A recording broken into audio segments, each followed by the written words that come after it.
پروردگار بہروں بر۔ اعوذ باللہ من الشیطان الرجیم، بسم اللہ الرحمن الرحیم۔ ان اللہ وملائکتہ یصلون علی النبی یا ایہا الذین آمنوا صلوا علیہ وسلموا تسلیما۔ اللہم صل علی سیدنا و نبینا و شفیعنا و مولانا محمد وعلی آل محمد وبارک وسلم۔ محترم خواتین و حضرات، السلام علیکم۔ پیام صبح کے ساتھ ایک بار پھر حاضر میں ہوں، آپ کا میزبان انیق احمد۔ جمعہ اور ہفتہ 2 دن سوال جواب کے ہوتے ہیں، آپ اور ہم بخوبی جانتے ہیں ان 2 دنوں میں ہم کیا کرتے ہیں کہ آپ سے جو سوالات ہم تک پہنچتے ہیں، ہمارے پاس آتے ہیں، ان کو جمع کر کے اپنے عہد کے ایک جید مفتی صاحب کی خدمت میں ان سوالات کو ہم پیش کرتے ہیں تاکہ حاصل کیا جائے اپنے لیے کا حل قرآن و سنت کی روشنی میں۔ آج کے ہمارے معزز مہمان محترم مفتی ارشاد احمد اعجاز صاحب۔ خواتین و حضرات، مفتی ارشاد احمد اعجاز صاحب سے کون واقف نہیں، ہمارے ملک کا ایک جانا مانا نام، فارغ التحصیل دارالعلوم کراچی۔ کچھ سوالات بھی ہم یہاں کراچی، لاہور، اسلام آباد، کوئٹہ، پشاور ان شہروں میں جا کر ریکارڈ کرتے ہیں۔ ویڈیو کوئسچنز بھی ہم اپنے پروگرام کا حصہ بناتے ہیں۔ خواتین و حضرات، پروگرام کا آغاز کرتے ہیں اللہ تعالیٰ کے بابرکت نام سے، سورۃ البقرہ اور آیت نمبر 30۔ اعوذ باللہ من الشیطان الرجیم، بسم اللہ الرحمن الرحیم۔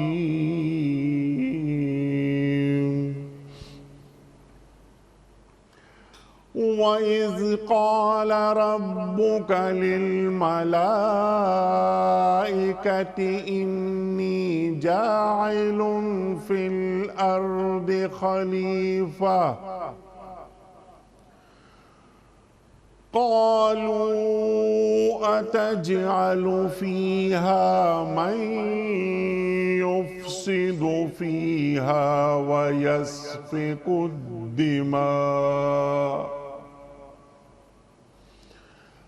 قَالُوا أَتَجْعَلُ فِيهَا مَن يُفْسِدُ فِيهَا وَيَسْفِكُ الدِّمَاءَ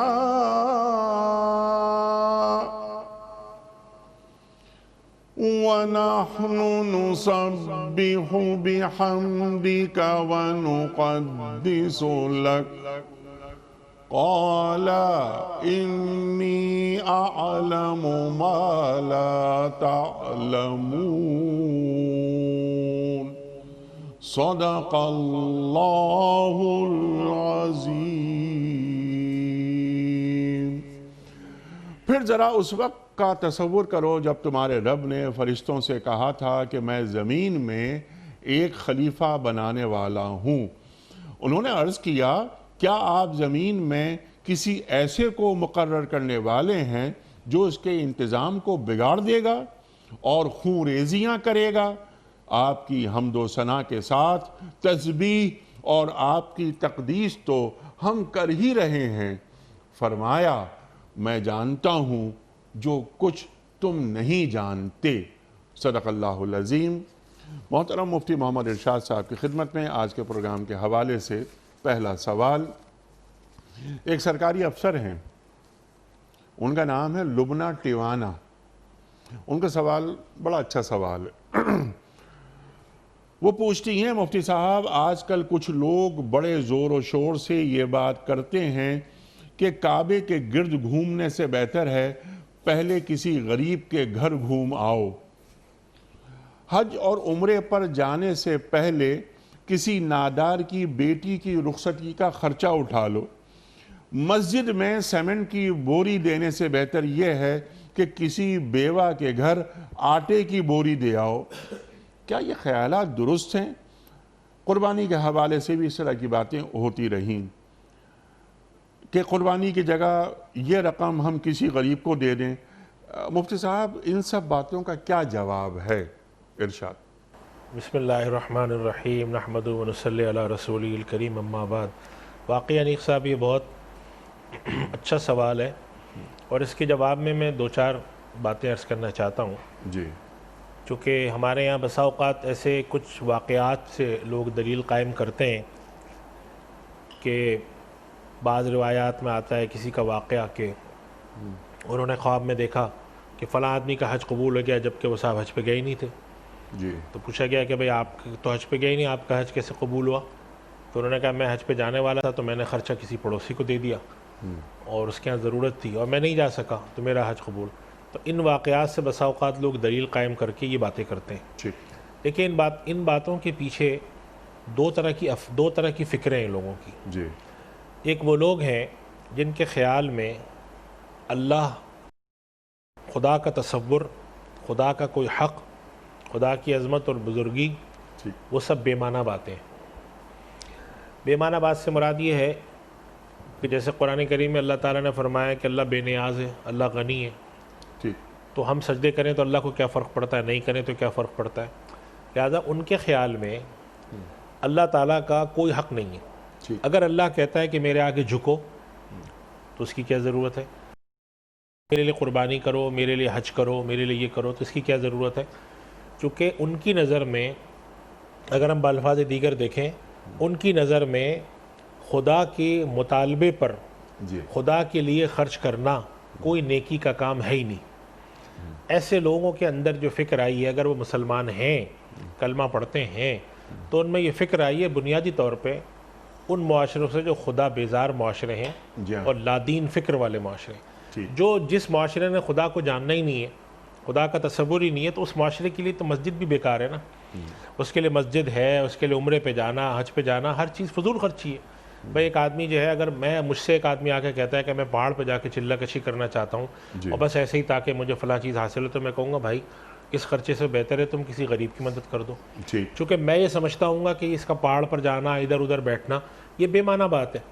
تو سب سے پہلی بات ہمیں ذہن میں بٹھانی چاہیے کہ اس کائنات کی تخلیق کا مقصد وہ اللہ کی عبادت ہے۔ وما خلقت الجن والانس الا لیعبدون۔ اس کائنات کی جس کائنات کے اندر کیے جانے والے اعمال ہیں، جتنی سرگرمیاں ہیں، وہ اس نقطے کے تحت گھومتی ہیں کہ خدا ہمارا خالق ہے اور ہمیں اس کی عبادت کرنی ہے۔ اس نقطے کے تحت نہیں گھومتی کہ اس کائنات کے اندر اصل انسان ہے اور ہر چیز اس کی خدمت کرے۔ جن معاشروں نے خدا کو اپنے یہاں سے باہر نکالا ہے وہ ہیومنزم والے معاشرے کہلاتے ہیں اپنے آپ کو، حالانکہ ان کے اندر بھی 10 مسائل ہیں۔ وہ کہتے ہیں کہ انسان اپنے لیے، انسان کی فلاح کے لیے، بظاہر ان کا نعرہ یہ ہے، اگرچہ ایسا کرتے نہیں ہیں وہ، ہمیں اس کے لیے کرنا چاہیے۔ تو اگر یہ فکر ہے تو یہ فکر خدا کے حق ادا نہ کرنے کی فکر ہے، اور اس فکر کے نتیجے میں انسان کو ہر وہ کام جس کے اندر خدا کے پر کوئی خرچ ہوتا ہو، خدا کے حکم کے مطابق خرچ ہوتا ہو، وہ کام اس کو فضول لگتا ہے۔ اس امت پر اللہ کی بڑی مہربانی ہے۔ پچھلی امتوں کے بارے میں تو آتے تھا نا کہ جو کچھ بھی ہے اللہ کے راہ میں پیش کرو تو آسمان سے آگ آ کے تاکلہ النار، آگ کھاتی تھی۔ اللہ تعالیٰ نے اس امت میں یہ نہیں رکھا، یہ فرما دیا کہ تم اس کو اس طرح کر دو، اس طرح کر دو، صدقہ غریبوں کو دے دو امت کے، وہ ہو جائے گا۔ تو اللہ کا حق ہم سے یہ مطالبہ کرتا ہے کہ جس کام کو اللہ نے جیسے پسند کیا ہے صحیح۔ اس پر ہماری جان خرچ ہوتی ہو، ہمارا مال خرچ ہوتا ہو، ہمیں ویسے کرنا ہے۔ ٹھیک۔ اس لیے نہیں کہ خدا کا فائدہ ہے، اس لیے کہ تعمیل حکم ہے۔ اصل چیز خدا کی تعمیل حکم ہے۔ خدا نے کہا کہ سجدہ کرو تو ہم سجدہ کرتے ہیں، خدا نے کہا کعبے کی طرف رخ کر کے کرو تو ہم کرتے ہیں، اللہ کے نبی کو فرمایا کہ تم بیت المقدس کی طرف سجدہ مت کرو تو وہ نہیں کرتے۔ ٹھیک۔ تو ایک تو یہ بات ذہن میں رکھنی چاہیے۔ دوسری بات، کچھ لوگ ایسے ہیں جو دیندار ہیں، خدا کا حق ادا کرنا بھی ضروری سمجھتے ہیں، سب کچھ ہے، لیکن وہ یہ سمجھتے ہیں کہ ہم لوگ اپنے اخراجات کے اندر بے اعتدالی کرتے ہیں۔ تو اگر کوئی شخص اس فکر سے بات کر رہا ہے کہ دیکھیں آپ اپنے اخراجات میں بے اعتدالی نہ کریں، جیسے مثال کے طور پہ مسجد کے اندر بہت ساری جگہوں پہ ایسا دیکھا گیا کہ مسجد کے اندر کئی لاکھ روپے کے کارپٹ بچھائے گئے، اس کے اندر ایئر کنڈیشننگ کر دی گئی، لیکن مسجد کے جو مؤذن اور امام صاحب ہیں ان پر کوئی توجہ نہیں۔ یا ایک آدمی ہے وہ 10 لاکھ روپے 15 لاکھ روپے کی قربانی کر دیتا ہے لیکن اپنا قرض ادا نہیں کرتا، یا یہ کہ وہاں پر کوئی اور ضرورت ہے اس کو پورا نہیں کرتا، اپنے فیکٹری کے مزدوروں کی تنخواہیں پوری نہیں دے رہا اور قربانی کا جانور وہ 10 لاکھ روپے کا لے آیا۔ تو اگر کوئی ایسی بے اعتدالی ہے تو اس کے اندر یہ جملے نہیں کہنے چاہیے کہ مسجد کے اندر سیمنٹ کی بوری دینے سے بہتر ہے غریب کے یہاں بوری دیا آٹے کی. اس کے اندر یوں کہنا چاہیے کہ مسجد کے اندر سیمنٹ کی بوری بھی دو اور غریب کے یہاں آٹے کی بوری بھی دو, اس لیے کہ مسجد تم بنا رہے ہو اپنے اللہ کا حق ادا کرنے کے لیے اور یہ تم کر رہے ہو بندوں کا حق ادا کرنے کے لیے. تو اگر ایسا کوئی شخص اصلاح کے لیے بات کر رہا ہے, جیسے ہمارے یہاں مشائخ اور بزرگان دین اس اصلاح کی بات کرتے ہیں, تو وہاں پر یہ بات ہمیں آج کے حالات میں خصوصاً تلقین کرنی چاہیے کہ خدا کے حق کو معطل کر کے کوئی کام نہیں کیا جا سکتا. اگر آپ یہ سمجھتے ہیں کہ غریب کی مدد کرنی ہے, قربانی آپ کم درجے کی کریں, قربانی ترک نہیں کر سکتے. کوئی نیکی دوسرے عمل کا متبادل نہیں ہے, نماز کا متبادل کوئی چیز نہیں ہے, زکوٰۃ کا متبادل کوئی چیز نہیں ہے. جو فرائض و واجبات اللہ نے رکھے ہیں اس شکل میں اس صورت میں ادا کرنا مطلوب ہے. انفرادی واقعات جو ہوتے ہیں ان کی مثال اس سے پورے دین کے نظام کو ہدم کرنا, اس روایت کو ہدم کرنا. اللہ کے نبی صلی اللہ علیہ وسلم تو 63 اونٹ ذبح کرتے ہیں, آپ قربانی پر توجہ دیتے ہیں, مساجد قائم کرتے ہیں. امت کی 1500 سال کی روایت میں مساجد کا قیام, ان سب چیزوں کا قیام داخل ہے.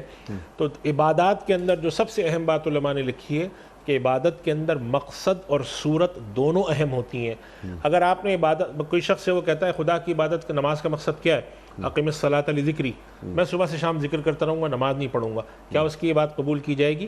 اس کی بات مردود ہے, اس کی بات قبول نہیں کی جائے گی. کیوں کہ نماز کے اندر امر حکم کی تعمیل ضروری ہے, جس کے لیے علماء اکرام نے ایک لفظ استعمال کیا ہے کہ عبادات کے اندر اصل تعبد ہے. عبدیت کے جو طریقے اللہ نے متعین کیے ہیں وہی ہیں. اگر رکوع میں کہا گیا ہے جھکو تو جھکنا ہے, سجدے میں کہا گیا ہے کہ پیشانی ٹیکو تو ٹیکنی ہے. اس سے قطع نظر کہ ایک آدمی کہے کہ میں پیشانی نیچے لگانے کے بجائے میں اسی جگہ ٹیک دیتا ہوں, جا کر مقصد پورا ہو جاتا ہے میرا, نہیں. تو اس وجہ سے یہ بات ذہن میں رکھیں کہ یہ فکر اصل میں اس معاشرے سے پیدا ہوئی ہے جو خدا کا کوئی حق نہیں جانتا, خدا بیزار معاشرہ ہے. ہمیں اس طرح کے افکار کی تردید کرنی چاہیے, صاف کہنا چاہیے یہ خدا کا حق ہے. اور اگر آپ چاہتے ہیں غریبوں کی مدد کی جائے تو عبادت کریں. اپنے عبادات اگر آپ زیادہ اعلیٰ طریقے سے, قربانی بہت اعلیٰ جانور کی نہیں کرنا چاہتے, کم جانور کر کے آپ غریبوں کی مدد کریں, اور اپنے لائف اسٹائل میں بھی یہ تبدیلی لائیں کہ آپ کہیں گھومنا, اپنا سارے کام انسان کرتے ہیں, سارے اخراجات اپنے پر کرتے ہیں, اس میں کمی نہیں کرتے, لیکن جہاں خدا کے اوپر خرچ کرنے کی, خدا کے حکم کی بات آتی ہے, وہاں پہ دنیا کی تمام چیزیں یاد آ جاتی ہیں. یہ اصل میں خیر خواہی اس غریبوں سے نہیں ہے, یہ بیزاری خدا سے ہے. بیزاری خدا میں غریبوں سے اظہار کرنا یہ دراصل وہ ان سے محبت کا معاملہ نہیں ہے, بیزاری کسی اور سے. جی, تو اور یہ جو خرچ ہو رہا ہے حج پہ, عمرے پہ, قربانی پہ, بھئی یہ خرچ نہ ہو کسی طریقے سے. 120 گز کے گھر میں رہنے والا آدمی کچھ عرصے کے بعد 500 گز کے گھر میں, اور پھر وہاں سے 1000 گز کے گھر میں چلا جاتا ہے, اسی تگ و دو میں رہتا ہے. بیٹی کی شادی وہ ہو سکتی ہے 10, 12, 15 لاکھ میں, نہیں وہ 50 لاکھ میں ہوگی شادی, اس میں خرچے کم نہیں ہوں گے. لیکن بھائی دیکھیں یہ حج اور عمرہ اور یہ قربانی وغیرہ وغیرہ یہ نہیں ہونی چاہیے. بیوہ کی, غریب کی, یتیم کی مدد ہونی چاہیے. آپ نے کیا اچھی بات فرمائی, وہ ضرور ہو لیکن جو اللہ کا حق ہے اس میں کمی نہ کی جائے.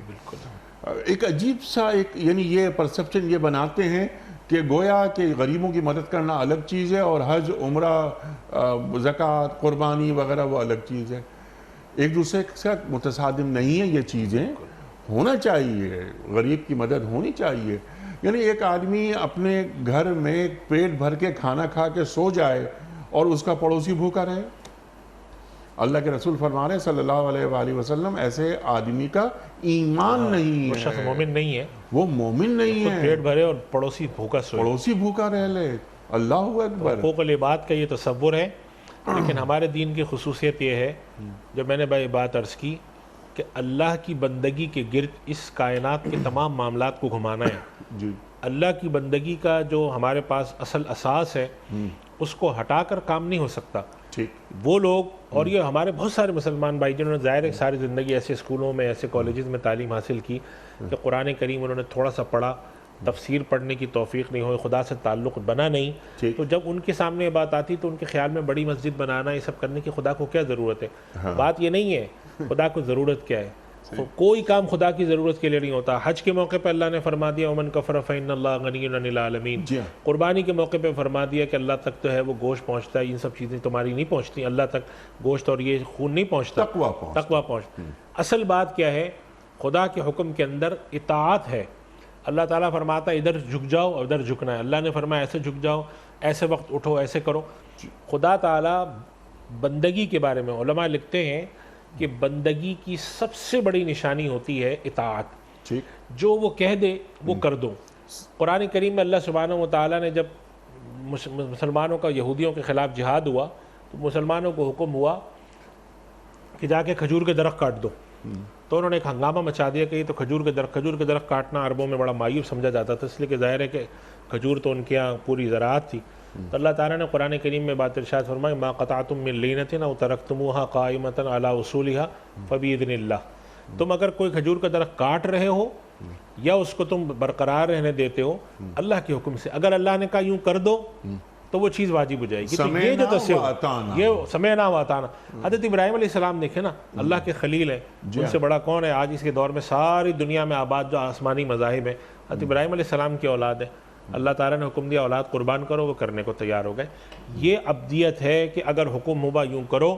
چنانچہ علماء نے لکھا ہے کہ اللہ اور اس کے رسول کی اطاعت میں یہ ہے. حضرت شاہ ولی اللہ رحمۃ اللہ علیہ فرماتے ہیں کہ آگ میں کودنا حرام ہے، اپنے آپ کو جلانا، لیکن اگر نبی حکم دے دیں کہ کودو تو کودنا فرض ہو جاتا ہے، اس لیے کہ نبی کی اطاعت بھی فرض ہے. تو ابدیت کے اندر اصل اطاعت ہے، اور اطاعت یہ ہے کہ جو حکم خدا نے دیا اس کی معنویت اور اس کی صورت دونوں کو برقرار رکھا جائے. تو عبادات کے اندر اصل امت کا اس مسئلے میں بلا کسی مسلکی اور فرقہ وارانہ اختلاف کے اس پر اتفاق ہے. تمام مکاتب فکر کا اجماع امت ہے اس میں ہر طرح کا، کہ عبادات اس اصل کے مطابق ادا کی جانی ضروری ہے جس اصل کو اللہ تعالیٰ نے اپنے نبی پر اتارا. عمرہ بھی اسی طرح ادا کیا جائے گا، دو کپڑوں میں ادا کیا جائے گا، اس سے حلق بھی کرایا جائے گا، بال بھی کٹوائے جائیں گے، قربانی بھی کرائی جائے گی، نماز میں کھڑا بھی ہوا جائے گا، ہاتھ بھی باندھا جائے گا، کھولا بھی جائے گا. کس لیے؟ کہ ایسا کرنے کا حکم ہے. تو اب یہ بات ہمیں اپنی اولادوں کو، لوگوں کو سکھانی چاہیے کہ خدا کا قیامت تک ہوگا کہ خدا کا حکم جو ہے اس کو اس صورت کے مطابق کرنا ضروری ہے جو صورت خدا نے تلقین کی. اس کا کوئی متبادل کوئی اور چیز نہیں ہے. اگر یہ فکر سمجھ میں آ جائے تو یہ سارے سوال ختم ہو جاتے ہیں. ورنہ اگر یہ فکر آپ کو، آج آپ نے یہ سوال کیا ہے، کل سوال ہوگا کہ بڑی بڑی جگہوں پہ مسجدیں کیوں بنی ہوئی ہیں، اس جگہ یتیم خانے بنا دو. پرسوں سوال ہوگا کہ حرمین شریفین پر اتنا خرچہ کیوں ہوتا ہے، اگر اللہ یہ خرچہ نہ ہو تو اللہ کو کیا فرق پڑتا ہے. تو یہ اصل خدا بیزار معاشرے کے افکار اور سوالات ہیں. خدا دوست معاشرہ یہ سوال کبھی بھی نہیں کرتا. جی ہاں بالکل، کہ اتنے جانور ابھی بقرعید میں اتنے جانور کیوں کٹے، اتنا خون کیوں بہا، اتنا خرچہ بھی ہوا، محلے گلیاں وغیرہ یہ بھی خراب ہوئے. لیکن یہ جیسے آپ نے بات فرمائی کہ نہ یہ خون پہنچتا ہے اللہ کے پاس، نہ یہ گوشت پہنچتا ہے. لن ینال اللہ لحومها ولا دماؤها ولکن ینالہ التقوی منکم، جو اللہ تعالیٰ سورہ حج کی آیت نمبر 37 میں بیان فرما دیتا ہے. تو سمعنا واطعنا، ہم نے سنا اور ہم نے اطاعت کی. انی وجہت وجہ للذی فطر السماوات والارض حنیفا، اپنا رخ اللہ کی طرف بس بالکل سیدھا رکھنا چاہیے. جو اللہ نے حکم دیا اس پر عمل کرنا ہے.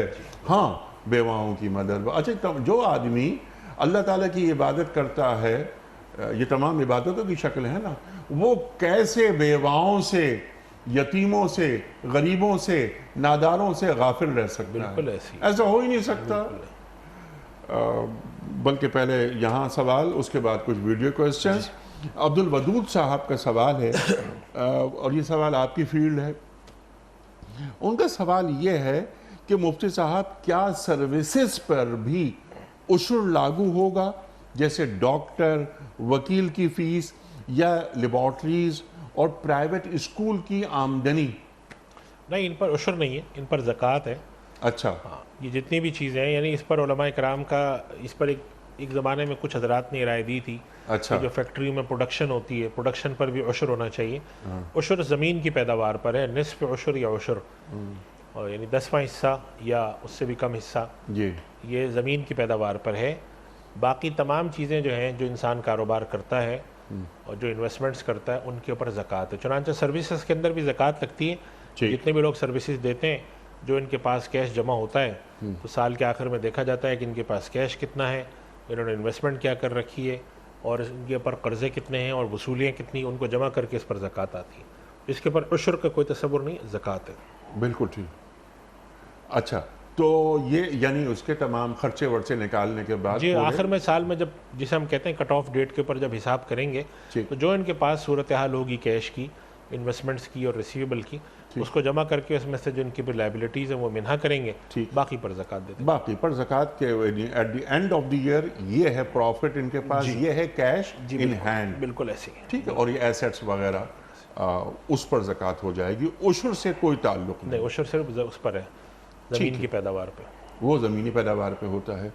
غلام محمد صاحب ہیں رحیم یار خان سے، ان کا سوال یہ ہے کہ مفتی صاحب مساجد اور مدرسوں کو بہت سارے لوگ حرام کمائی بھی دے دیتے ہیں چندے میں، کیا ایسی حرام کمائی جس کے بارے میں یقین ہو کہ یہ حرام ہے مسجد کی انتظامیہ یا مدرسے کی انتظامیہ کو لینا چاہیے؟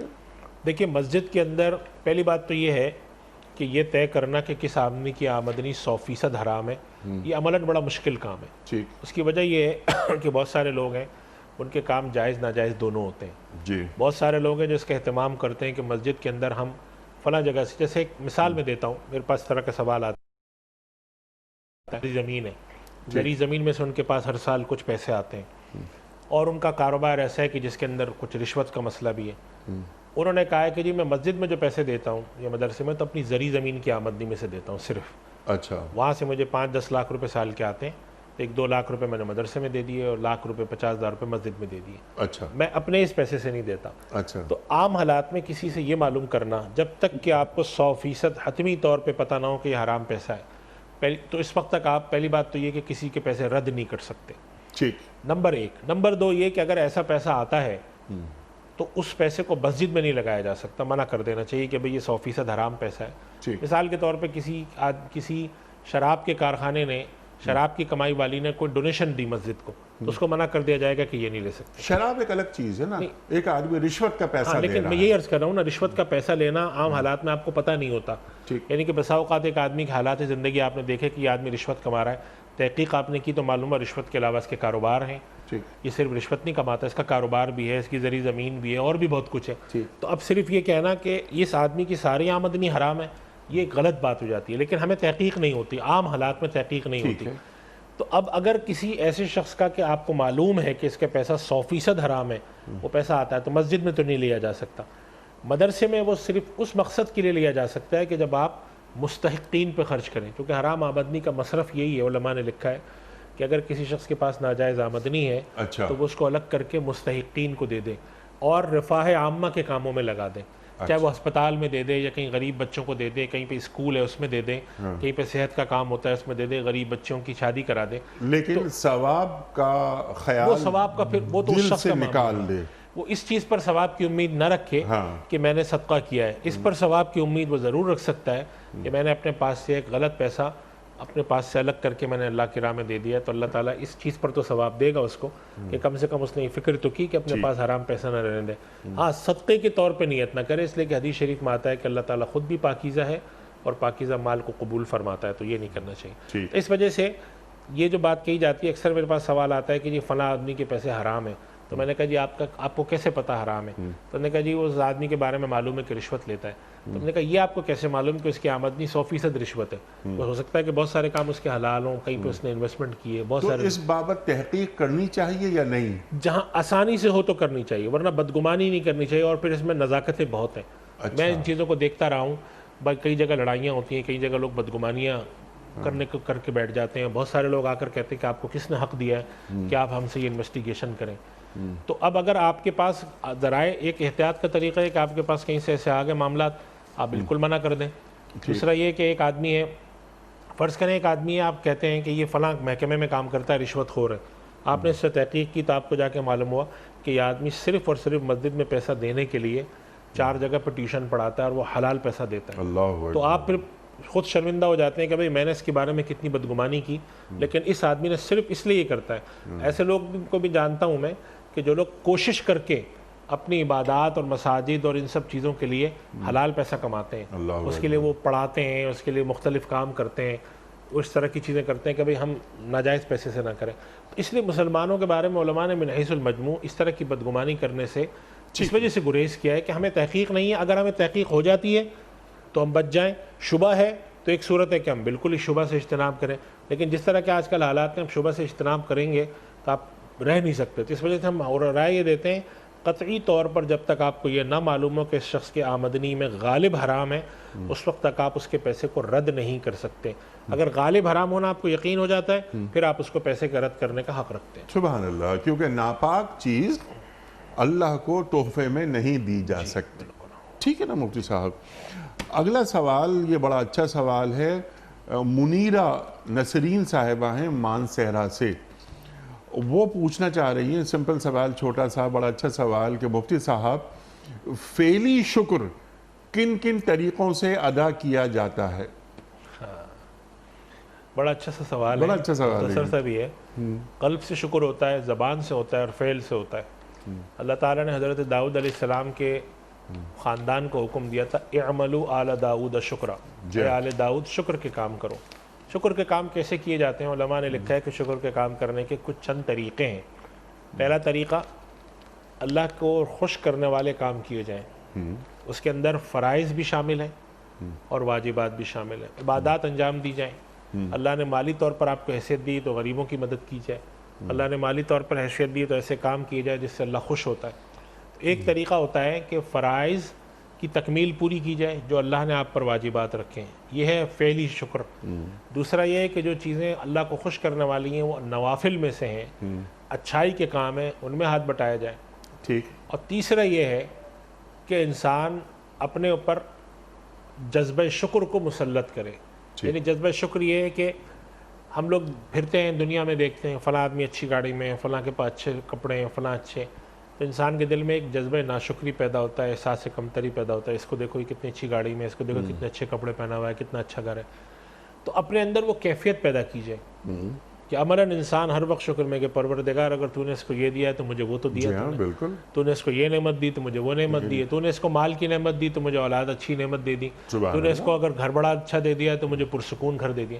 تو جب یہ کیفیت انسان پر طاری ہوتی ہے تو اس کا قلب جو ہوتا ہے وہ شکر گزار ہوتا ہے. وہ قلب شکر گزار جو ہوتا ہے وہ ایک عمل سے پیدا ہوتا ہے. اور وہ عمل کیا ہے کہ اس طرح کی کیفیات اپنے پر آتی ہوں تو جذبہ شکر اپنے اندر پیدا کیا جائے، قناعت اپنے اندر پیدا کی جائے. یہ چیز جب آتی ہے، اچھا اس چیز کے لیے فعل بھی مؤثر ہوتا ہے اور زبان بھی مؤثر ہوتی ہے، ہر وقت اللہ کا شکر ادا کرنا.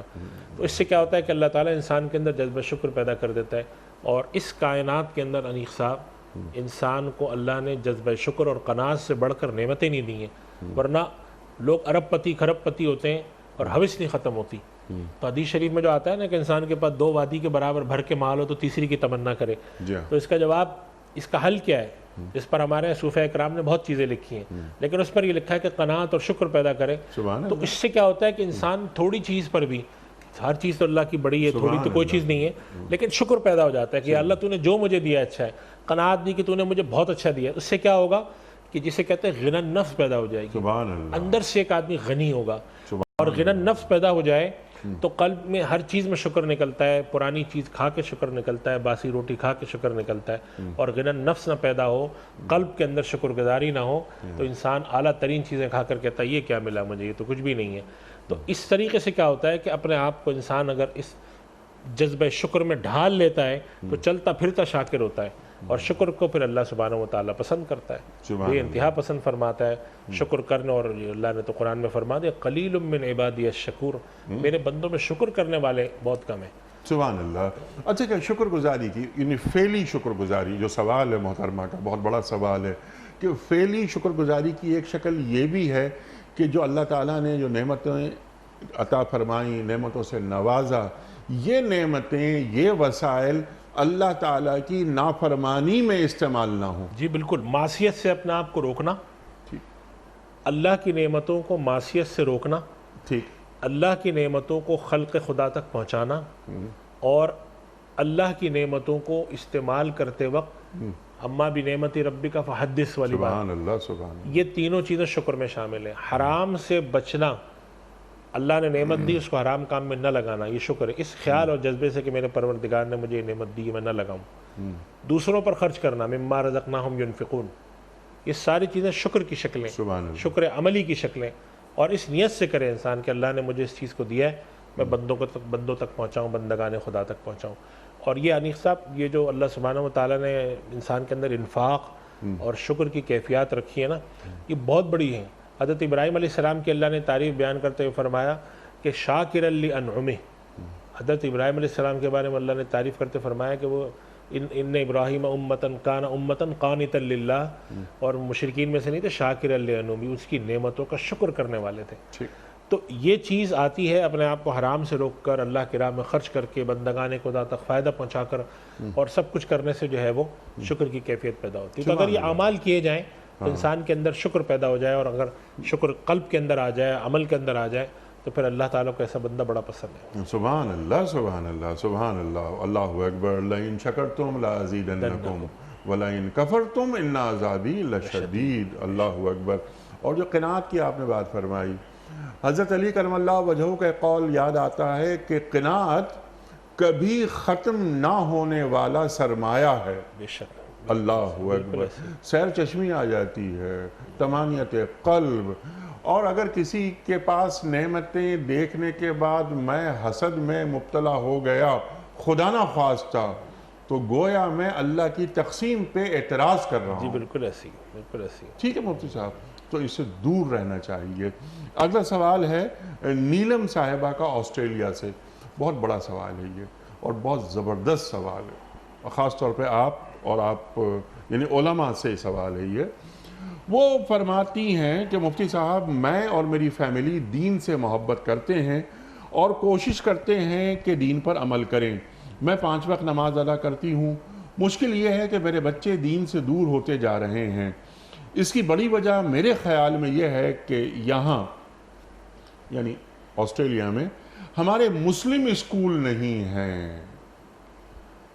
مسلمان عالم وہ بھی بہت کم ہیں۔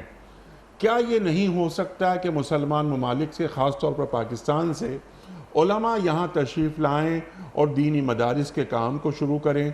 مجھے ڈر لگتا ہے کہ اگر مساجد اور مدارس کا یہ سلسلہ ختم ہو گیا تو ہماری نوجوان نسل دین سے بالکل کٹ کے رہ جائے گی۔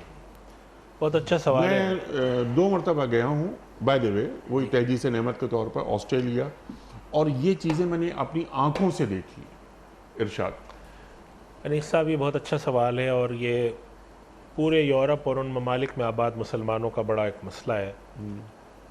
اور اللہ کا شکر ہے کہ انگلینڈ میں اور دنیا کے بعض ممالک کے اندر تو یہ ہوا جی کہ اب تو وہاں پر ایسے ایسے بڑے دینی ادارے قائم ہیں کہ جو دین کی تعلیم جو ہے وہ فائنل ایئر تک دینے لگے ہیں۔ پہلے تو یہ نہیں تھا، جی دور حدیث جسے ہم کہتے ہیں علماء بناتے ہیں۔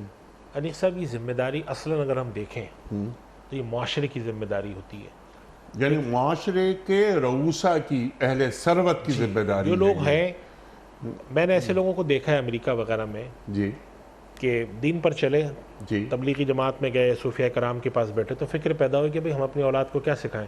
ہاں اس کے لیے ہمیں ایک اسلامی اسکول بنانا ہے۔ اب اسلامی اسکول بنانا یہاں کیا آپ نے چھوٹا سا گھر لیا اور شروع کر جی دیا، ہاں وہاں تو ان کے بڑے تقاضے ہیں جی اس کو پورا کرنے کے لیے۔ تو سب سے اہم بات یہ ہے کہ اس طرح کی جو فکر رکھنے والے مرد اور حضرات ہیں اور خواتین ہیں، ان کو چاہیے کہ یہ فکر اپنے معاشرے میں پھیلائیں کہ دیکھیں یہ ہمارے دین کو برقرار رکھنے کی ضرورت ہے کہ ہمارے یہاں دینی اسکول قائم ہو جو بنیادی تعلیم فراہم کرتے ہوں۔ ایک طالب علم کو، جس کے لیے ہمارے یہاں ہمارے بڑے ایک تعبیر اختیار کرتے تھے، کھوٹے سے بندھا رکھیں، جی کہ بھئی ہمارا اصل یہ ہے جی کہ ایک مسلمان، چاہے وہ انجینئر ہو، چاہے وہ پائلٹ ہو، چاہے وہ جہاز اڑاتا ہو، بینک کا سربراہ ہو، وزیر ہو، سفیر ہو، بادشاہ ہو، وہ خدا شناس ہوتا ہے، خدا کا حق ادا کرنے کی کوشش کرتا ہے، ٹھیک کوتاہی کمی ہوتی سب ٹھیک ہے، مومن ہوتا ہے، خدا بیزار نہیں ہوتا۔ اس چیز کو قائم رکھنے اس کے لیے ضروری ہے کہ ان کو بنیادی تعلیم فراہم کی جائے۔ کیسے؟ تعلیم کے لیے ضروری ہے کہ ادارے قائم ہوں۔ ٹھیک ہے، تو اس کون طرح کرے گا ادارے قائم؟ ادارہ معاشرے کے لوگ کریں گے، اس کے وہی علاوہ کے کوئی لوگ صورت انہوں نے کر لیا، لیکن ان کے پاس علماء نہیں ہیں آپ جیسے۔ اس کے لیے بھی کوشش کرنی ہے کہ یہاں سے بلائیں۔ دیکھیں وہاں پر ادارے ہیں آسٹریلیا میں 1-2 حضرات کو جانتا ہوں، آج سے 25 سال پہلے ان اداروں نے کہا کہ بھئی ہمارے یہاں علماء نہیں ہیں، تم چاہے پاکستان سے یا عرب سے کہیں سے بھی باقاعدہ ایک عالم کو اپنے یہاں بلائیں گے اور پھر ان کو اپنے یہاں اپوائنٹ کریں گے۔ وہاں ان کے جانے سے فائدہ بھی ہوا ہے اور وہاں بڑے پیمانے پر کام بھی ہوا ہے۔ اس کے لیے ضروری ہے کہ یہاں سے لوگوں کو بلانے کے لیے کوشش کی جائے۔ اچھا ہوتا کیا ہے کہ عمل چونکہ مشکل ہوتا ہے، تو ہوتا یہ ہے کہ پھر اس کے اندر جو لوگ سنجیدہ ہیں وہ کہتے ہیں کہ بھئی ہم جائیں گے یہاں پر، فلاں قاعدہ پورا کرو، فلاں چیز پوری کرو، فلاں۔ اس کے مقابلے میں ہوتا کیا ہے کہ جن لوگوں کے پاس تعلیم کم ہوتی ہے وہ چلے جاتے ہیں، پھر وہاں جا کر آپ نے انگلینڈ میں تو دیکھا ہوگا بسا اوقات عجیب و فرقہ وارانہ سا ماحول پیدا ہو جاتا ہے. ہمارے یہاں جو مساجد میں اور اس کے اندر کچھ جو لوگوں میں آپس میں چپکلشیں وہاں بھی پہنچ گئی ہیں. اس کے لیے وہاں کے لوگوں کو فکر کر کے کچھ کرنا ہوگا، کچھ یہاں سے لوگ جائیں، اس کا پورا ایک سلسلہ کریں. بہت سارے دنیا کے اندر جو ہے نا اس طرح کے باقاعدہ طور پر، جیسے ہم انجینئرز کے مائیگریشن پروگرام بناتے ہیں، علماء کے مائیگریشن پروگرام اس طرح بنے کہ فلاں فلاں تقاضے آپ پورے کریں، آپ کے پاس فلاں ڈگری ہو، فلاں کورسز ہوں، ہم آپ کو سال میں 10 علماء کو 15 علماء کو وہاں مائیگریشن دیں گے. اس طرح کے پروگرام کمیونٹی کی بیسس پر کچھ شروع ہونے ضروری ہیں. انفرادی طور پر یہاں سے اگر کوئی جاتا ہے وہاں پہنچتا ہے، کچھ لوگ گئے یہاں سے، ایسا ہوا کہ وہ گئے ان ممالک وہاں پہنچے تو انہوں نے کہا ہمارے یہاں سے کوئی سلسلہ نہیں ہے، نہ ہمارے یہاں اسکول نہ ادارے ہیں، ایک ہماری مسجد ہے، پورے 15 مسجدیں ہیں، 20 مسجدیں، سب کے اندر لوگ موجود ہیں. معلوم ہے کہ وہ آدمی واپس آئے. تو اس طرح کے ادارے قائم کرنے کی کمیونٹی کو اندر متحرک ہونا پڑے گا اور فکر کو پیدا کیا جائے. سبحان اللہ. اور آپ نے بہت اچھی بات کی کہ وہیں کے جو لوگ ہیں، مقامی لوگ، وہ یہ کام کریں. ایک چیز جس پر بہت شدید کام کرنے کی ضرورت ہے لیکن کام بالکل نہیں ہو رہا، کہ اسلامک اسکولز بنائے جائیں. بہت ضروری. دیکھیے مفتی صاحب، جتنی تھوڑی بہت دنیا ہم نے دیکھی ہے، جو یہ جوز ہیں یہ اپنے بچوں کو عام اسکولوں میں نہیں بھجواتے، ان کے اپنے اسکولز ہیں تاکہ ہمارے بچوں سے مراد ہماری نسلیں یہ خراب نہ ہوں. تو وہاں بچہ دینی دنیاوی دونوں تعلیم لے رہا ہے، اور جب مدرسے سے اس اسکول سے باہر نکلتا ہے ان کا بچہ، تو بالکل زبردست وہ بچہ ہوتا ہے جو چیزیں جانتا ہے، سمجھتا ہے. اچھا، ایسا نہیں کہ بالکل بھی نہیں ہے. انگلینڈ میں، امریکہ میں اسلامک اسکولز قائم ہیں، لیکن جتنے ہونے چاہیے بہت کم ہے اس سے. وہ جی اس سے بہت کم. ہم ترکی کی مثال اگر دیکھیں، ترکی کے اندر جو وہاں پر ایک آپ دیکھتے ہیں لوگ ٹی شرٹ پہنے ہوئے ہیں، لڑکیاں تک ایسی ہیں کہ جن کا لباس مغربی ہے، لیکن بنیادی فکر ٹھیک ہے. اس کی وجہ ہم جب تلاش کرتے ہیں کہ یہ کیسے ہوا، کہ وہ ایک بہت ماڈرن سا لڑکا ہے، ایک اکاؤنٹنٹ ہے، کوئی پائلٹ ہے، لیکن وہ نماز بھی پڑھتا ہے، اور وہ چیزیں معلوم ہوا کہ بنیادی تعلیم ایسے اسکولوں میں ہو گئی کہ جہاں پر اس کو خدا شناسی سکھائی گئی. یہ جو ہمارے یہاں ایک تصور پیدا کیا گیا، ہم اپنے پروگرام میں کئی دفعہ بات کر چکے ہیں کہ اگر آپ نے دین سیکھا تو آپ سمجھ لیں کہ دنیا سے بالکل گئے آپ. یہ تو بالارادہ ایک غلط تصور معاشرے میں ڈالا گیا ہے. اس کا اس سے کوئی تعلق نہیں ہے. یہ جو آپ جیو کی بات کر رہے ہیں، دنیا کے اندر یہ بہت سارے ایسے لوگ ہیں جو اپنے دین کی اپنی اساسی باتیں سمجھتے ہیں، اور جو لوگ سیکولرزم پہ جاتے ہیں، جو لوگ لبرلزم پہ جاتے ہیں، وہ بھی تو اپنے ایک ویلیوز سیکھتے ہیں نا. ہم تو یہ کہتے ہیں کہ اسلامی اسکول وہ اسکول ہوگا جو کہ طالب علم کو دنیا کی تمام چیزیں سکھاتے ہوئے ایک سیٹ آف ویلیوز سکھا دے گا. خدا ہوتا ہے، رسول ہوتا ہے، قرآن ہے، یہ ہے، اس کے مطابق زندگی بسر کرو. میں سمجھتا ہوں کہ آج کے دور کا ایک بڑا جہاد یہ ہے کہ آپ اسلامی اسکول قائم کریں، اسلامی تعلیم والے ادارے، یونیورسٹیز قائم کریں. یہ جو تعلیمی ادارے ہوتے ہیں نا، یہ بنیادی طور پہ کسی بھی کا کام دیتے ہیں، اور یہ بنیاد اور اساس کا کام دیتے ہیں. اسی کے ذریعے آپ ایسے لوگ قائم کرتے ہیں جو کہ بہت زیادہ آوارہ ہوں، یا اس کے ذریعے آپ ایسے لوگ قائم کرتے ہیں جن کے اندر طبیعت میں آوارہ فکری ہوتی ہے، طبیعت بالکل بے دین ہوتی ہے، لادین ہوتی ہے، اور اسی کے ذریعے آپ ایسے لوگ قائم کرتے ہیں جو کہ انتہا سے زیادہ ملک اور ملت کے وفادار ہوتے ہیں. اس پر ضرورت ہے کام کرنے کی. اس پہ ضرورت ہے کام کرنے کی. ہمارے اسکول کالجز خواہ پاکستان میں ہوں یا باہر، دین سے قربت ان کی ہونی چاہیے، ان کی بنیاد میں دین شامل ہو. ایک چھوٹا سا 1 منٹ کا واقعہ. ایک ماہر تعلیم امریکہ کے بہت بڑے، ان کا نام ہے جان ڈوئی. ان کو بلایا امریکن گورنمنٹ نے کہ آپ کریکلم بنا دیجئے ہمارے بچوں کے لیے. آپ بنا دیں گے؟ انہوں نے کہا میں بنا دوں گا، آپ صرف یہ بتا دیجئے مجھے کہ آپ بچوں کو کیسا بنانا چاہتے ہیں. جیسا آپ بچوں کو دیکھنا چاہتے ہیں میں ویسا کریکلم بنا دوں گا. بالکل ایسے. تو دین سے قربت، معلوم ہو کہ دین کیا ہے. والدین یہ کام کریں. سب سے پہلے والدین، اسکول کالجز وغیرہ میں معلوم یہ ہوتا ہے. دیکھیے پنجاب گورنمنٹ نے کتنا اچھا کام کیا کہ وہاں پر ناظرہ تعلیم بھی ہو رہی ہے. اب اعتراضات بھی آ رہے ہیں کہ جناب یہ کیا بات ہوئی کہ یہ ماسٹرز تک یہ بچے اور بچیاں یہ قرآن پڑھیں گے. کیوں نہیں پڑھیں گے؟ قرآن ہماری بنیاد ہے. جتنے اختلافات ہیں نیک صاحب، ختم کرنے کا طریقہ ہی یہی ہے. یہ لوگ جو سمجھتے ہیں نا، اکثر شکایت ہوتی ہے کہ جی ملک میں اختلاف ہیں، فرقہ واریت ہے، یہ ہے وہ ہے. تو آپ کے خیال میں اس کا ختم کرنے کا کیا طریقہ ہے؟ کیا آپ یہ سمجھتے ہیں کہ طریقہ تعلیم ختم کر دی جائے؟ اس سے تو نہیں ہوگا. میں یہ بات اکثر کرتا ہوں کہ اگر آپ کو خدا یا دین کے بارے میں کوئی شبہ ہے، جی۔ اس کا طریقہ اس کو ترک کرنا نہیں ہے، اس کو مزید پڑھنا ہے۔ سبحان اگر مجھے سائنس کی کوئی تھیوری سمجھ میں نہیں آتی، جی ہاں۔ میں نہیں جانتا کہ دنیا کے اندر فلاں کام کیسے ہوتا ہے، تو میرا کیا طریقہ ہے؟ میں اس کا انکار کروں یا اور پڑھوں اس کو؟ اگر ایک معاشرے کے اندر دین پڑھنے کے بعد لوگوں میں فکر صحیح نہیں ہو رہی تو آپ اس کو اور پڑھیں۔ ٹھیک۔ اس کا مطلب ہے کہ ہمارے نظام تعلیم میں کوئی خامی ہے۔ یہ ایک اسلامی ملک ہے، 96% مسلمان آباد ہیں۔ اس معاشرے کو اپنی بنیاد سے جوڑنے سے معاشرہ بہتر ہوگا۔ جو لوگ یہ کہتے ہیں کہ اپنی معاشرے سے کاٹو، وہ در حقیقت بے دینی اور لادینی کا نظام اس ملک میں لانا چاہتے ہیں، جو نہیں آ سکتا۔ یہ بالکل سیدھی سی بات ہے کہ اس وقت دو تہذیبوں کی جنگ ہے، خدا دوست تہذیب ہے۔ خدا دوست تہذیب کے اندر خدا بیزار لوگوں کے پاس قوت قاہرہ ہے، وہ آ کر اپنے نظام نافذ کرنے کی کوشش کرتے ہیں۔ یہ نہیں ہو سکتا۔ آپ کو مسلمانوں کو قرآن اور حدیث کے قریب کرنے سے مسلمانوں میں اخلاق پیدا ہوگا، تعلیم پیدا ہوگی۔ اور آپ جو یہ باتیں کرتے ہیں کہ فرقہ واریت پیدا ہوتی ہے، وہ ہوتی اسی لیے کہ آدمی کے پاس علم نہیں ہوتا۔ وہ سمجھتا ہے کہ میں دوسرے کو برا بھلا کہوں، دوسرے کا گلا کاٹوں تو زیادہ بہتر ہے۔ آپ جب اس کو دین سکھاتے ہیں، تعلیم سکھاتے ہیں، اخلاق سکھاتے ہیں، حدیث سکھاتے ہیں، تو وہ اور بہتر ہوتا ہے۔ جتنے لوگ بھی اس وقت کھڑے ہوئے ہیں اور اخبارات میں آرٹیکل لکھ رہے ہیں، خصوصاً ہمارا جو انگلش پریس ہے، اس کے اندر جتنے لوگوں کے آپ اعتراضات پڑھیں، آپ ان کو حیران ہوتے ہیں کہ یہ وہ لوگ ہیں، میں اگر یہ بات کہوں تو تھوڑی سی ناگوار سی معلوم ہوتی ہے، یہ وہ لوگ ہیں کہ اگر ہمارے یہاں گے میریجز کے اوپر تعلیم دی جائے تو ان کو اعتراض نہیں ہوگا، جی ہاں، لیکن ان کو اس پہ اعتراض ہوتا ہے کہ خدا کا نام کیوں لیا جا رہا ہے۔ یہ وہی بات ہے نا جو مشہور جو ان کا شعر تھا کہ رقیبوں نے رپٹ لکھوائی جا جا کے تھانے میں، کہ اکبر نام لیتا ہے خدا کا اس زمانے میں۔ تو یہ صرف یہ بات اکبر آبادی نے کب کہی یہ بات؟ کچھ ویڈیو کوسچنز رکھ لیتے ہیں آپ کے سامنے۔ جناب والا پہلا سوال، پروردگار بحروں بر۔ السلام علیکم، میرا نام سید اسد علی ہے۔ میں ایک سوال پوچھنا چاہتا ہوں، کیا کرائے کے مکان میں زکوٰۃ دینا واجب ہے یا نہیں؟ پروردگار بحروں بر۔ یہ خود مالک مکان ہے اور انہوں نے کوئی گھر کرائے پہ دیا ہوا ہے، اس کے اوپر زکوٰۃ کی بات کر رہے ہیں۔ ظاہر کرایہ دار کا تو زکوٰۃ کا کوئی تصور نہیں۔ تو دیکھیے، اگر کسی شخص نے اپنا کوئی گھر، اپنی کوئی جائیداد، اپنا کوئی گاڑی وغیرہ کرائے پہ دی ہوئی ہو تو اس کے پاس وہ کرایہ آتا ہے، ٹھیک، تو یہ سروسز کا کاروبار کہلایا۔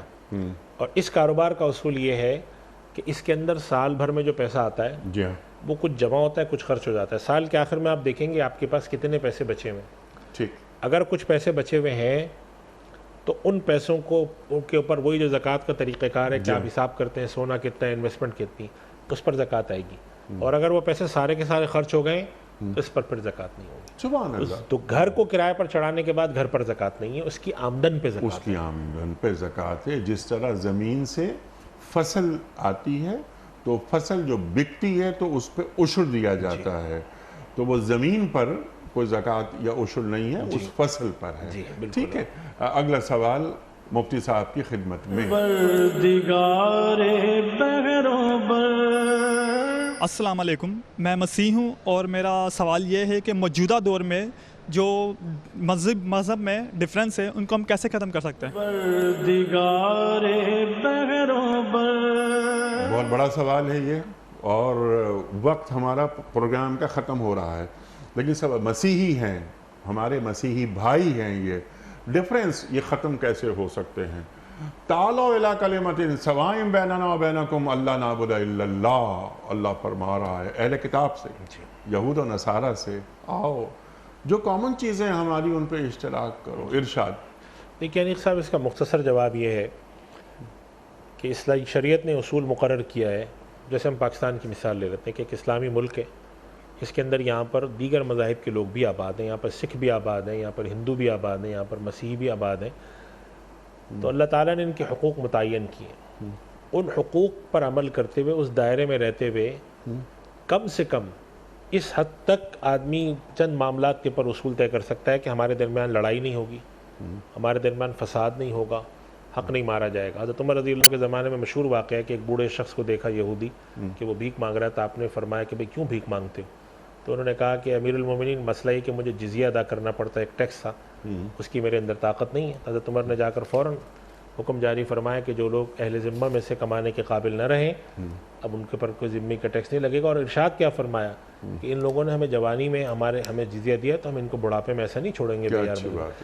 اس اصول کے تحت ہم کر سکتے ہیں کہ ہم کچھ بقائے باہمی کی چیزیں رکھیں کہ تمہارا دین اس کے یہ اصول ہیں، تم اگر ایک اسلامی معاشرے میں رہتے ہو اس طریقے سے کام کیا جائے۔ ہمارے یہاں ہوتا کیا ہے کہ بہت سارے معاملات کے اندر بعض مذہبی معاملات کو اس وجہ سے لایا جاتا ہے کہ اس کے اندر ایک لوگوں کے اندر شورش اور اشتعال پیدا کی جائے، اصل مقصد کچھ اور ہوتا ہے، مذہب کو سامنے لا کر۔ ہمارے یہاں بہت سارے ایسے جھگڑے وغیرہ کے بارے میں آخر میں رپورٹ آئی ہے کہ جھگڑا جائیداد پر تھا، جھگڑا زمین پر تھا، جھگڑا کسی اور مسئلے پہ تھا، اور بیچ میں مذہب کو لا کر انہوں نے کہہ دیا کہ اس نے فلاں بات کی، اس نے فلاں بات کی۔ سبحان اللہ۔ تو یہ اصول اب اگر ہم طے میں کر ذرا لیں۔ آپ کی خدمت میں ایک سوال رکھنا چاہ رہا ہوں، حالانکہ یہ بہت بڑا سوال ہے اور آخر میں آیا، شروع میں ذرا آتا تو اس پہ لمبی بات ہوتی۔ قرآن کریم بھی کیا فرما رہا ہے کہ تم یہود کے مقابلے میں مسیحیوں کو اپنے سے قریب پاؤ گے، ٹھیک ہے؟ ان کے علماء راتوں کو اٹھتے ہیں، اللہ کے حضور گڑ گڑا کے دعائیں مانگتے ہیں، قسیسین ہیں، وغیرہ وغیرہ وغیرہ۔ مسلمان اور مسیحی بڑی قربت ہے ان کی آپس میں۔ اچھا، لائف آفٹر ڈیتھ، اس پر بھی ان کا عقیدہ ہے یہ کہ بہت قریب ہیں ہم، یعنی مسلمان اور مسیحی آپس میں بہت قریب ہیں۔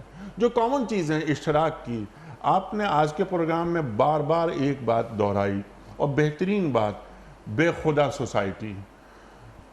اللہ کو مانتے ہیں مسیحی بھائی بھی، ہمارا ذرا سا اختلاف ہے ہمارا ان سے کہ وہ باپ بیٹا روح القدس تثلیث کے قائل ہیں، ٹرینٹی کے قائل ہیں، ہم تو توحید کی بات کرتے ہیں۔ لیکن اللہ کیا فرما رہا ہے قرآن کریم میں کہ یہ جو گرجے ہیں اور یہ صومعے ہیں، یہ جو ان کے سینیگاگ ہیں یہودیوں کے، ان میں اللہ ہی کا تو نام لیا جا رہا ہے۔ اس آیت کو ہم ذرا سا لے کے آگے بڑھ جاتے ہیں۔ تو ہم آئیے مل کے کام کرتے ہیں، اب جو سیمیٹک ریلیجن کے لوگ ہیں ماننے والے، کہ ہم اور آپ مل کر سوسائٹی سے اللہ کو باہر نہیں نکلنے دیں گے۔ جو ان کا پلان ہے، جو سیکولر لوگ ہیں، جو ملحد ہیں۔ اگلی بات، فیملی پلاننگ جیسے نعرے آتے ہیں یہ کہ اس طرح کے کام کیے جائیں، نہیں، فیملی پلاننگ ہو یا اور بہت سی چیزیں ہیں جو گناہ ہیں، ان کے لیے ہم مل کر کام کریں۔ تو کیا ایسا کوئی ایجنڈا، یا جیسے ہم کہتے ہیں نا کہ منیمم کامن ایجنڈا، کیا تیار کیا جا سکتا ہے؟ لیکن صاحب اس وقت جو دو طرح کی جنگیں ہیں نا، ایک تو وہ جنگ ہے جو کہ دو تہذیبوں میں ہے، خدا بیزار اور خدا دوست تہذیب۔ اور بدقسمتی یہ ہے کہ ہمارے جو مسیحی معاشرہ ہے اس کے اندر یہ لڑائی بہت زیادہ ہے اس وقت، کہ وہاں پر ملحدین، وہاں پر خدا بیزار لوگ بہت ہیں۔ آج ہمارے یہاں جو بہت سارے ایسے جو مناظرے ہیں، اگر ہم یوٹیوب پر دیکھتے ہیں تو وہ خود یہاں کے جو بڑے پادری ہیں انہوں نے شروع کیے ہوئے ہیں کہ کم سے کم خدا کو تو معاشرے سے نہ نکالا جائے۔ جی ہاں۔ تو اس معاملے میں کم سے کم جو جتنے بھی اہل مذہب ہیں ان کو سامنے آنا چاہیے، ان کو ساتھ رہنا چاہیے کہ بھئی خدا بیزار معاشرہ جو ہے نا وہ تو بالکل قابل قبول نہیں ہے، خدا دشمن معاشرہ قابل قبول نہیں ہے۔ خدا کا حکم رہے گا، خدا کو مانا جائے گا، آخرت کا تصور ہوگا، انبیاء کو مانا جائے گا۔ اس کے بعد جب ہم نیچے آتے ہیں تو پھر ہماری گفتگو شروع ہوتی ہے کہ کون نبی برحق ہے، اور پھر ہم دلائل سے ثابت کرتے ہیں کہ اہل کتاب کی قرآن کریم میں ہے، اللہ تعالیٰ نے فرمایا ہے النبی الامی الذی یجدونہ مکتوبا عندہم فی التوراۃ والانجیل، پھر وہ ہماری وہ گفتگو آ جاتی ہے۔ تو ان دونوں باتوں کو ہم رکھ سکتے ہیں کہ آپس میں بقائے باہمی کیسے ہو، اور وہ بنیادی تصورات کے انبیاء کی تعلیم میں مشترک رہیں، اس کو برقرار معاشروں میں کیسے رکھا جائے۔ پھر اس کے بعد تیسرا مرحلہ ہمارا آتا ہے کہ ہم جب آپس میں گفتگو کریں، اور وہ بھی ادعو الی سبیل ربک بالحکمۃ والموعظۃ الحسنۃ والی جو ترتیب ہے اس کے تحت۔ تو اس وجہ سے مسلمان معاشروں میں رہا ہے، جی بالکل، خود مسلمان نبی کریم صلی اللہ علیہ وسلم کے زمانے سے یہود بھی ساتھ رہے ہیں اور مسیحی ساتھ رہے ہیں، جہاں ان کے ساتھ کچھ جنگیں ہوئی ہیں، حالات ہوئے وہ بھی اس کی بھی تاریخ ملتی۔ تو ہمارے پاس عام حالات میں، جنگی حالات میں تمام کی تعلیم موجود ہے۔ اگر ہم اس کے تحت زندگی بسر کرنے کی کوشش کریں تو یہ زندگی بالکل بسر ہو سکتی ہے۔ سبحان اللہ، میثاق مدینہ کتنی بڑی مثال ہے، اللہ اکبر، پرامن بقائے باہمی ہم اللہ کا نام لیتے ہیں۔ ایک بات میں اگر عرض کروں انیق صاحب، یہ بھی دنیا میں آنے والی جہاں پر مسلمانوں کا غلبہ رہا اور جہاں پر دوسرے مذاہب ماننے والوں کا غلبہ رہا، تو ان کا دوسرے مذہب والوں کے ساتھ طریقہ کار کیا رہا۔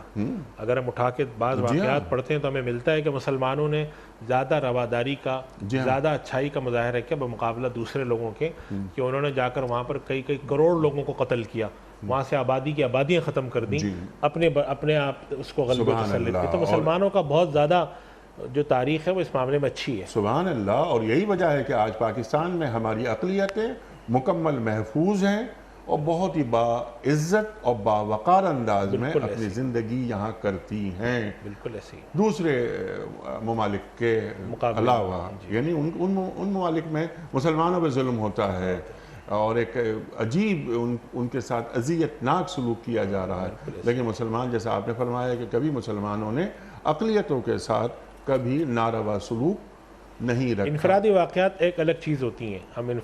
ہم ریاستی سطح پر اجتماعی سطح پہ بات کرتے ہیں، وہ ہمیشہ اچھے رہی ہیں. انفرادی لڑائیاں جھگڑے جو علاقائی ہوتے ہیں وہ ایک الگ چیز ہوتی ہے، اس کو دلیل نہیں بنایا جاتا کہ بھئی کسی کا حق وہ ادا اس نہیں. میں استثناء ہے. مفتی صاحب، میں آپ کا بڑا شکر گزار، آپ تشریف لائے. خواتین و حضرات، مفتی ارشاد احمد اعجاز صاحب تشریف لاتے ہیں اور ہماری علمی کمی کو دور فرما دیتے ہیں. اللہ تعالی ہمارے علماء کو سلامت رکھے. اختتام ہوتا ہے پیام صبح کا روزانہ ایک قول پر، اور وہ قول ہوتا ہے صاحب نہج البلاغہ امیر المومنین حضرت علی مرتضیٰ کرم اللہ وجہہ کا. آپ فرماتے ہیں کہ اعلیٰ ترین ایمان بہترین یقین ہے اور عظیم ترین شرف احسان کرنا ہے. اعلیٰ ترین ایمان بہترین یقین ہے اور عظیم ترین شرف احسان کرنا ہے. اللہ اکبر، اللہ اکبر. اپنے میزبان انیق احمد کو کل تک کے لیے اجازت دیجیے. خدا حافظ. پروردگار